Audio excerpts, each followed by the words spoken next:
However, we have authentic hadiths that it was sighted on the 21st at the time of the Prophet ﷺ. So does this mean that we have to seek for the night every night within the last 10 nights, only on every alternate night, which is the odd nights? Now, this is a big topic of dispute among scholars, simply because each scholar looked at a particular hadith and clinged to it, neglecting the other hadiths. So some hadiths reiterate that most likely it is the 27th of Ramadan. However, we have authentic hadiths that it was sighted on the 21st at the time of the Prophet ﷺ. And other nights. Also, we have a hadith stating that you should try to detect it on the odd evenings of the last 10. So people say, oh, okay, odd evenings meaning the night of the 21st. And by the way, as Muslims, we know when we say that the night of the 21st, meaning that tomorrow morning is the 21st.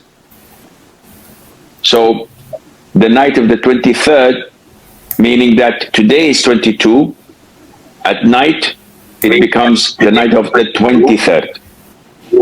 So it's not today, and for example, today is 23rd in Ramadan in Saudi. It means that after 1 hour and a half, when sun sets, inshallah, it will be the night of the 24th, because the night precedes the day in Islam. And this is why on the last day of Ramadan, the 23rd, the 30th of Ramadan, when the sun sets, we call this night the night of Eid. Though Eid is tomorrow, but because the sun had set, this is the night of tomorrow, the night of Eid. Now, having said that, those who looked at this hadith said, okay, if the Prophet said, detect it on the odd numbers of nights, this means that it's the 21st, 3rd, 5th, 7th, and 9th. However, there is another hadith where the Prophet stated, alayhi salatu wasalam, said, detect it for 9 nights remaining, 7 nights remaining, 5 nights remaining. One would say, okay, how would I know what is remaining if we cannot tell until the day of Eid? Because the month can be 29 and can be 30, depending on sighting the crescent at the end of the month. Ibn Taymiyyah came to the conclusion that this hadith indicates the possibility of Laylatul Qadr to be in any of the last nights, not only as we used to think in the odd numbers. Because if the month is 29, this means that the odd numbers are 21st, 23rd, 25th, 27th, and the 29th. But if the month, if Ramadan is complete and it's 30 days, then the odd numbers from the back onwards, 9 nights remaining, this is the 22nd. 7 days remaining, this is the 24th. And so on. So this is more logical, and this falls under the category that combines all the hadiths together, which makes us unaware of the whereabouts of Laylatul Qadr. So we have to focus on both odd and even nights, because we don't know whether the month is 29 or 30 days. I hope I did not confuse you guys with this, but this is the analogy and the explanation of Sheikh al-Islam Ibn Taymiyyah, and chosen by Sheikh Ibn Uthaymeen as well.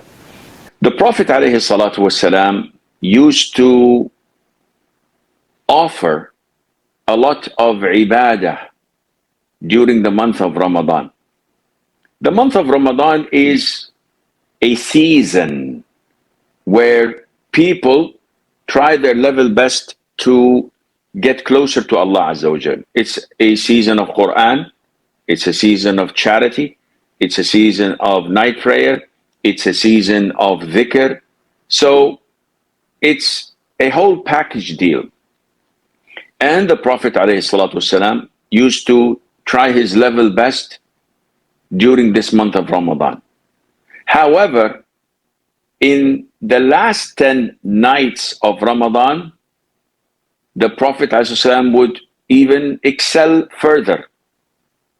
And he would, the moment that the 10 nights hit, the Prophet ﷺ used to do things that he did not used to do before.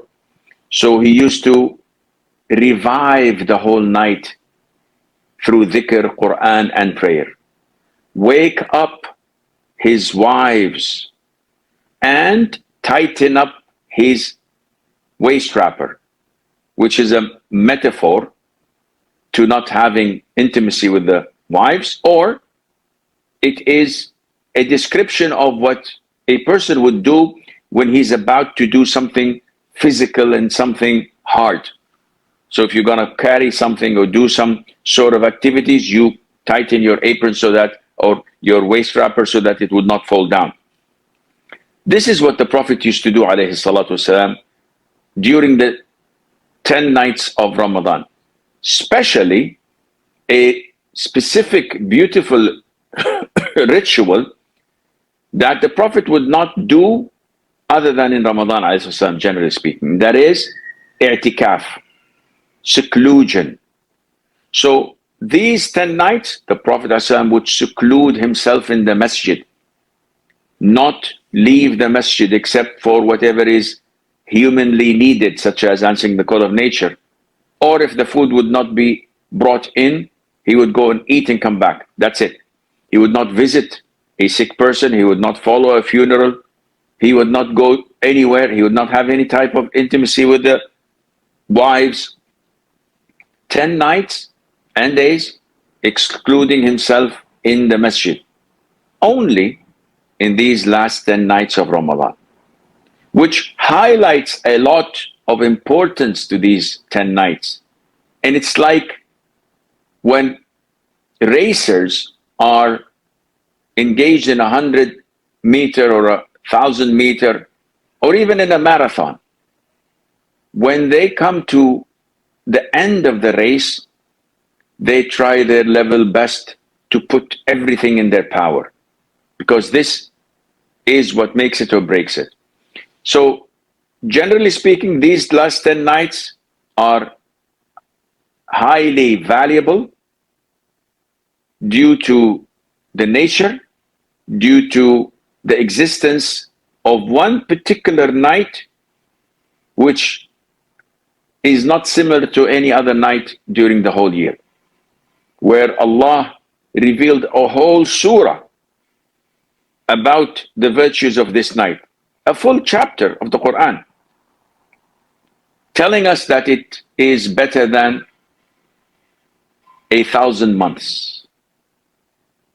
One night, better than 1,000 months in all aspects, in forms of worship, in forms of multiplication of the good deeds, in the benefits one reaps out of it, the whole 9 yards.